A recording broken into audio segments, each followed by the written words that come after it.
చిత్తూరు జిల్లా పుంగనూరులో భారీగా పుడుతుంది వర్షం అయితే. సుమారు పాటు అర్ధగంట నుండి వర్షం అయితే పడుతూ ఉంది పుంగనూరు సర్వాండింగ్లో. చూడండి,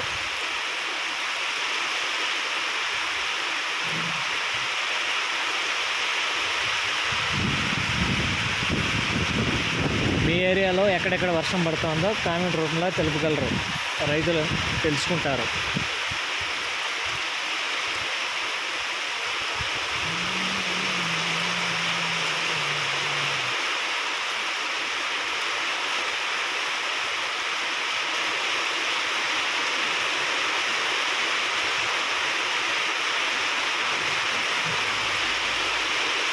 థ్యాంక్ యూ ఫర్ వాచింగ్.